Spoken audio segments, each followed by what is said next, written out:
Saya yakin Atlantis itu ada, lalu di mana? Nah itu masalahnya, di mananya itu. Sampai dia bingung kan?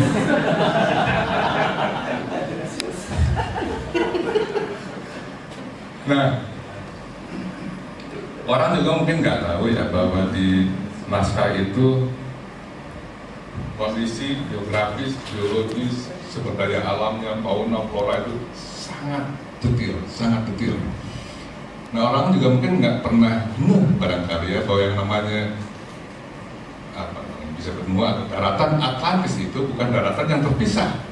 Kalau di kisahnya di naskah Plato jelas disebutkan bahwa Atlantis itu adalah long promontory extending far into the sea away from the rest of the continent.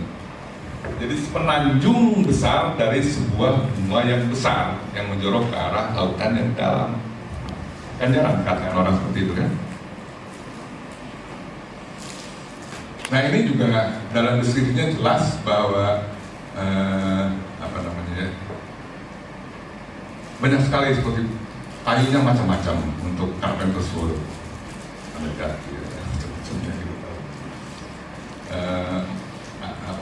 hewan-hewannya juga.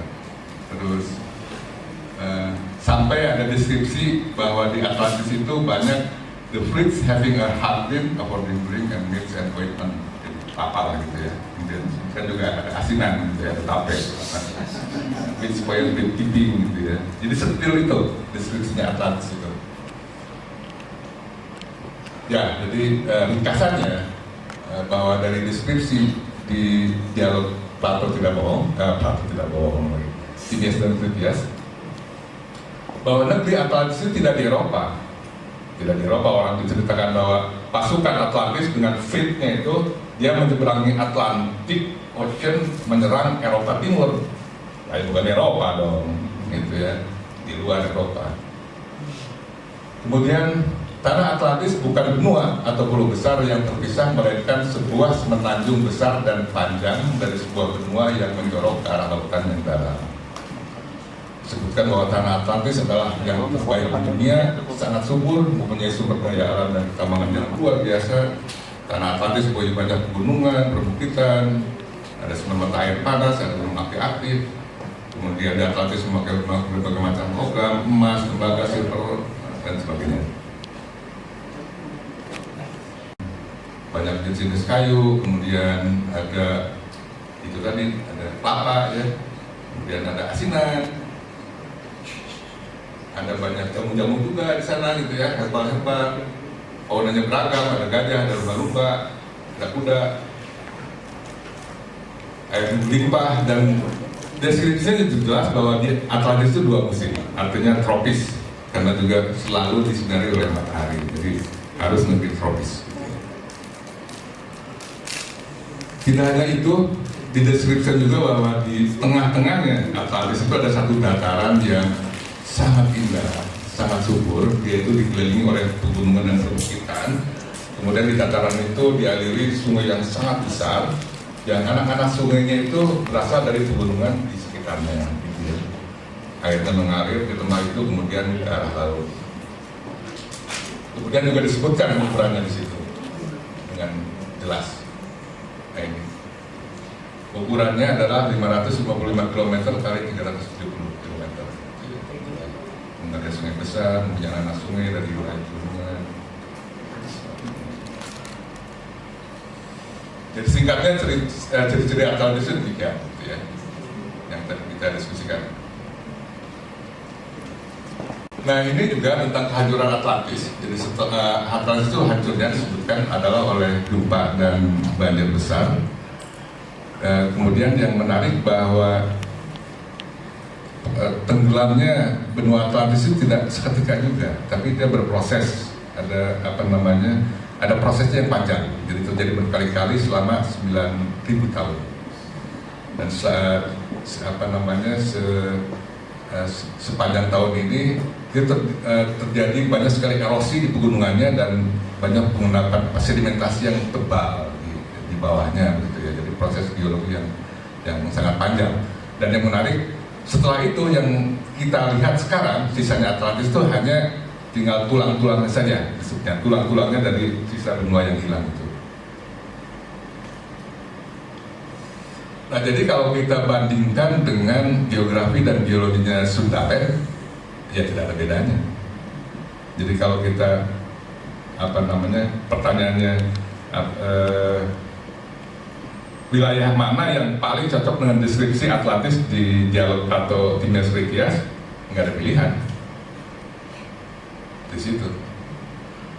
Nah, sekarang kita lihat ini adalah geografi dunia ketika zaman es. Jadi waktu zaman es, daratan Asia, Eropa bersatu, dan ini kan masih bersatu juga dengan Amerika ya, kan waktu zaman es itu.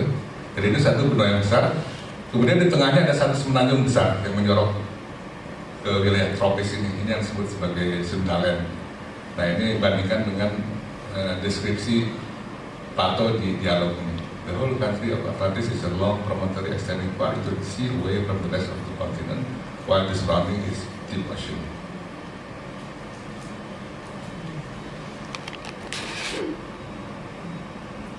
Ini prosesnya Sundalen tenggelam ya, jadi dari benua besar, kemudian tinggal terlihat tulang-tulangnya aja, tulang-tulangnya dari benua itu. Nah, jadi wilayah Atlantis ketika zaman es itu memang luar biasa indahnya, terutama dataran yang di sekarang Laut Jawa dan Kalimantan ya. Jadi di sini ada sungai-sungai besar yang mengalir, gitu ya. Kemudian anak-anak sungai itu mengalir dari pegunungan yang sekarang ini jadi Pulau Jawa, Sumatera, Kalimantan. Gitu. Dan ukurannya juga cukup cocok ya, ini memang cocokologi nih, tapi bukan bagian dari keliru morfologi apa ya, cocokologi beneran ini cocok. Jadi ukuran yang disebutkan oleh Plato itu kalau kita tempatkan di sini kira-kira segitu.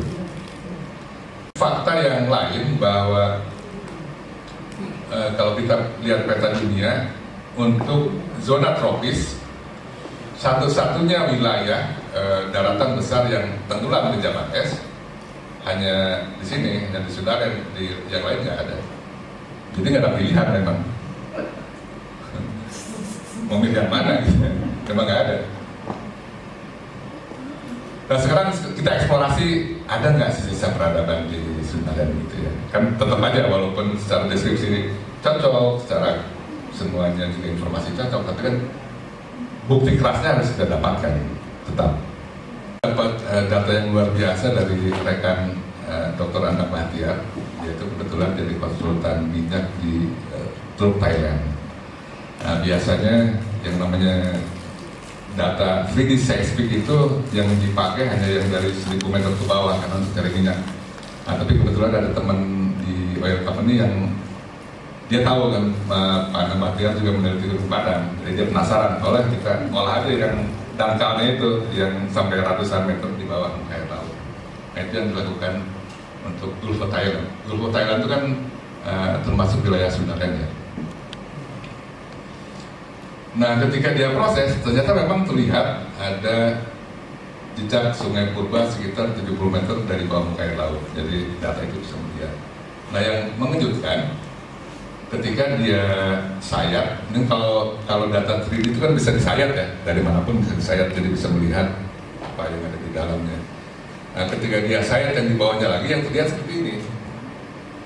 Jadi dia melihat memang ada jejak sungai, tapi dia juga bisa melihat ada banyak ini nih, jaringan air yang menurut kita kan ini bukan sungai, ini jaringan irigasi ya, kanal.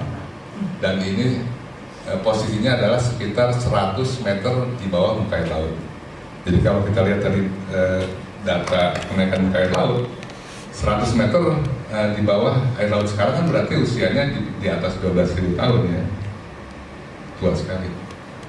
Kalau saya lagi ke bawah jadi sungai biasa lagi begitu ya. Jadi hanya satu sayatan kita memperlihatkan ada peradaban. Nah, sekarang kita kembali ke Laut Jawa lagi.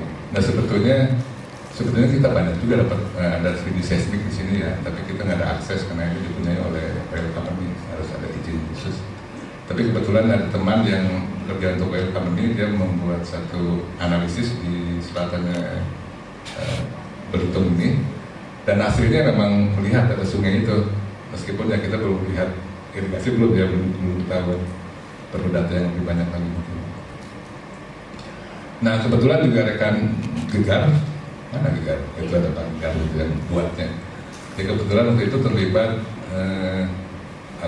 pemetaan bawah laut untuk jembatan Selat Sunda ya Pak Gegar ya, tahun berapa itu? Dan cukup detail. Nah jadi sebetulnya nggak sengaja. Jadi waktu Pak Gegar melakukan itu, kemudian dia bilang, saya ini padahal ini kayaknya tidak apa nih. Nah jembatan Selat Sunda tuh kira-kira ke sini ya? Iya, lintas ini kan Canggang ya. Nah yang kita lihat di sini ini kotak ini. Jadi yang ke hijau itu ada sekitar 60 meter di bawah muka air laut, yang biru itu 150 meter.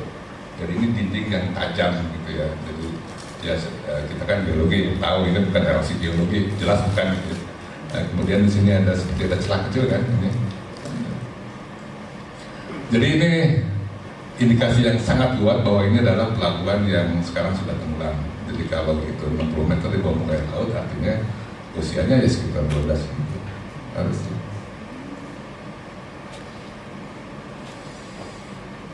Nah kebetulan Pak Gegar kan hari tsunami, jadi kita iseng-iseng aja, jangan-jangan ini megatrust nih menghancurkan Atlantis kan gitu kan, jadi dicoba aja lah gitu.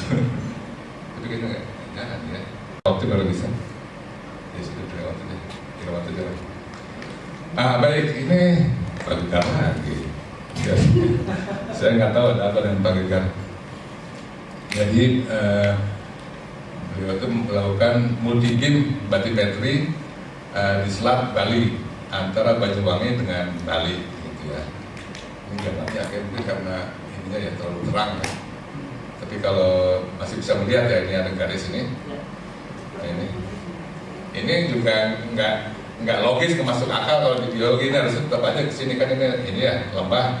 Ini kok tiba-tiba ada ini kayak bendungan atau jembatan ya gitu. Dan dari muka air laut ke yang kuning ini itu sekitar 60 meter juga, sama seperti tadi pelabuhan ini. Coba didekatkan, nah itu lebih dekat lagi ya, kelihatan kan. Nah, ada yang 3D-nya kalau nggak salah. Jadi ini seperti jembatan yang sekaligus juga bendungan yang menghubungkan daratan Banyuwangi dengan Bali. Jadi kalau kena 60 meter berarti 12.000 tahun yang lalu itu masih daratan dan masih menjadi jembatan.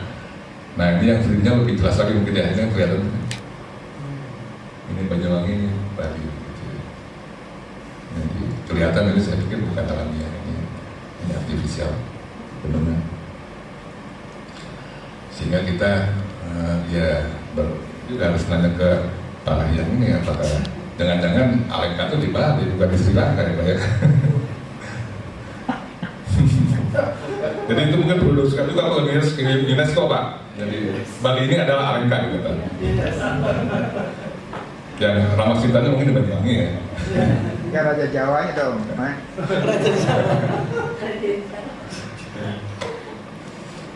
Baik, sekarang kita sedikit jalan-jalan lah ke Indonesia dengan tahu ya. Ya ini juga tentunya menjadi salah satu bukti yang sangat kuat karena ini datanya banyak, sudah dipublikasi juga di jurnal, review sudah bagus meskipun di retrak secara tidak adil ya. Tapi ya orang masih bisa baca karena masih bisa di download. Intinya Gunung Padang ini adalah satu konstruksi yang besar yang mulai dibangun sejak zaman es dan diteruskan sampai di zaman panas. Nah kalau kita bandingkan dengan yang di Gobekli Tepe, maka umurnya Gunung Padang, kalau yang paling tua itu lebih tua, sekitar di atas 16.000 kan ya. Kalau Gunung Padang sudah 1.600, tapi yang unit tuanya Gunung Padang lebih muda dari Gobekli Tepe. Nggak tahu Pak, rasanya kenal juga. Nah ini juga salah satu situs, ini nggak di Indonesia, tapi di Narmada di Pasifik. Ini saya perlihatkan karena sangat mirip dengan Gunung Padang. Dia memakai kolom green juga. Ini juga situs yang sangat besar. Ini sampai ke dalam laut juga ada situs yang sangat besar ya. Ini sudah dilindar juga, kelihatan kompleks yang sangat besar. Dan yang salah satu yang misteri di sini, situsnya di sini, tapi sumber batuan kolom greennya itu jauh 50 km di utara. Nah ini juga bikin bingung para arkeolog, bawanya gimana? Udah dicoba pakai rakit, hanya bawa satu butir aja nggak bisa, pasti tenggelam gitu ya. Jadi itu kita yang memperlihatkan bahwa banyak sekali misteri yang memperlihatkan bahwa ya kelihatannya orang-orang dulu itu nggak bodoh gitu ya, sudah cukup advance teknologi. Nah ini yang baru-baru ini kita temukan di Toba. Ini juga sebetulnya penemuan yang besar, saya nggak tahu juga kenapa sampai sekarang belum jadi follow up ya. Tapi ini besar sekali Pak. Jadi struktur yang seperti piramid, kalau di depan ini tingginya 120 meter. Dan ini jelas sih teras-teras batu ya, jadi tidak ada keraguan bahwa ini adalah buatan manusia, jelas bukan alamiah. Kemudian artefaknya banyak, sini artefaknya cukup unik-unik, segitiga, kemudian ada bolongnya di tengah. Dan tidak hanya satu, ada 3 di Toba, jadi satu kawasan megalitik yang sangat luas. Sayangnya kita belum tahu usianya Pak Jaya. Sebetulnya saya sampai sudah ada, cuma mau ke labnya, uangnya yang belum ada Pak. Jadi nunggu yang bayarin dulu nanti untuk dating. Nah di Sulawesi ini luar biasa. Ini namanya tuh, ini dari granit semua ya, ini disebutnya Kalamba. Ini ada ratusan yang sudah ditemukan. Yang belumnya menurut arkeologi lokalnya bisa ribuan itu Pak. Jadi di dalam tanah dan juga di hutan-hutan gitu ya. Ini saya pikir nggak kalah dari Easter Island, mungkin bahkan lebih hebat Pak. Ini granit Pak. Kita emang belum dating, ini datingnya gampang Pak, gampang. Asal kita menjawab bisa saya. Tapi perkiraan saya ini 12.000 Pak, nggak kalah sama global kita ini. Itu granit ya? Granit? Ya? Granit? Granit, jadi bisa pakai ini, apa namanya, cosmogenic dating Pak. Nggak susah. Nah di sana juga ada seperti, bisa dibilang piramid, bisa dibilang tumulus ya, tapi ini dinding granit yang berukir ya. Jadi ini juga man-made ini. Nah ini Tadulako itu yang salah satu yang tertop juga di sana, jadi nama Universitas di Palu. Ini sebetulnya ada di teras-teras, ada teras 1, teras 2. Nah yang menarik yang teras yang paling atas isinya ini yang isinya ini nih Pak. Ini. Ya mungkin waktu itu Steven Spielberg pernah sini ya, waktu sebelum bikin film Alien. Dan kalau kita perhatikan menarik. Jadi yang di Sulawesi Tengah, perhatikan ini ya, tangannya, posisi tangan. Kemudian ini di Gobekli Tepe, sama juga. Easter Island, sama juga kan. Jadi, ya mungkin usianya sama juga mungkin ya. Atau satu periode lah paling. Nah ini yang waktu kemarin diperlihatkan sendiri oleh Pak Agus Padaya ini di Pasema, di Sumatera. Ini juga luar biasa. Karakternya macam-macam. Ini entah helm, entah topi ya. Kalau ini sih helm gitu ya. Ini perempuan pakai jubah gitu ya, jadi pakai anting-anting. Pokoknya ini ya sudah seperti kita pakaiannya itu. Kalau ini kelihatannya bukan manusia yang sebelum berpakaian, tapi seperti entah gorila atau apa, karena sudah terlalu lapuk. Nah kalau kita perhatikan ini ukirannya sangat detail. Ada beberapa yang preserve, kita bisa melihat ini ada seperti apa namanya spiral itu flexible pose gitu ya. Terus ini kalau sama Pak Agus bilangnya nakaran gitu ya. Kalau saya sih masih bertanya-tanya ini apa ya, kayak ransel gitu yang sekarang gitu ya, yang modern itu atau mesin jet gitu ya, atau apa dia nggak tahu lah. Keluaran bandingkan antara orangnya dengan gajah itu banyak sekali di patung itu jelas sekali memperlihatkan bahwa orang itu besar. Nggak seperti kita, mungkin 3 meteran mungkin gitu ya. Nah ini yang kata Pak Jaya bilang, ini kayaknya Olmec Pak. Saya setuju Pak, ini sebetulnya Olmec ini ya. Dan sekarang masalahnya Olmec yang di Sumatera atau yang kita yang ke Amerika kan gitu Pak. Amerika begini Pak. Setuju. Iya, tapi sama kelihatannya karakternya. Tapi ada karakter lain Pak di Pasir Nato ini yang di air terjun. Ini ada satu apa namanya tebing air sepanjang 1 kilometer, tapi yang terbuka itu hanya 1-2. Nah yang dari 2 bukaan itu berukir semua gitu ya. Jadi saya sebenarnya 1 kilometer itu semuanya berukir ya, tapi harus dipangkas pohon-pohonnya. Nah ini si mukanya ini yang lain seperti yang tadi Pak. Kalau ini seperti masternya gitu ya, mbahnya gitu. Terus saya pernah kesana lagi waktu 3 bulan yang lalu, masih cukup nggak rusak, tapi sudah mulai ada tumbuh-tumbuhan gitu ya, di tangannya ini. Nah itu. Nah, jadi saya teringat sama Stephen Crippen gitu kan, dengan dia kesitu juga. Ini membuktikan Pak bahwa Stephen Crippen pernah sini sebelum bikin film Star Wars Pak. Atau itu kan Gajah Mada mas. Nah sebetulnya tidak hanya di di Indonesia ya, di luar negeri juga sekarang penggunaan teknologi tinggi terutama geoscience sudah mulai dipakai banyak, seperti di Stonehenge ini. Tapi saya mungkin cukup berbangga juga ya, karena itu dilakukan setelah Gunung Padang Pak. Jadi ini setelah Gunung Padang beberapa tahun kemudian baru mereka banyak inisiasi gitu ya. Apa ada motivasi saya nggak tahu, tapi setelah Gunung Padang baru mereka melakukan eksplorasi besar-besaran di sana. Nah, Stonehenge ini juga yang tadinya kan tahunya hanya ini aja Pak, ternyata besar, ada yang lain gitu ya. Kemudian dulu nomornya cuma 2.500, sekarang jadi 3.500. Di Taman Tua juga di sana. Nah kemudian ini di Peru ini ya, daerah Guatemala di sana tuh. Nah sekarang dengan LIDAR yang dulu nggak ketahuan, ini kan satu di El Mirador ini ratusan piramid itu di dalam hutan gitu ya. Jadi kalau kita balikin lagi, ini peradaban apa? Yang jelas bukan peradaban kita ini peradaban yang hilang. Seperti ini juga kita bisa bikin batu seperti ini. Besar, mustahil. Kok nggak pernah dipikirkan sama arkeolog? Saya juga nggak tahu. Atau ini misalnya Baalbek Stone di Lebanon, ini 1.000 ton ini Pak, dipangkas seperti ini. Pakai apa mangkasnya? Nah orang mungkin tahunya oh ini Romawi. Oh enggak, Romawi itu dia membangun di atas yang sudah ada. Kalau yang Baalbek Stone-nya ini bukan Romawi. Baik, mungkin demikian.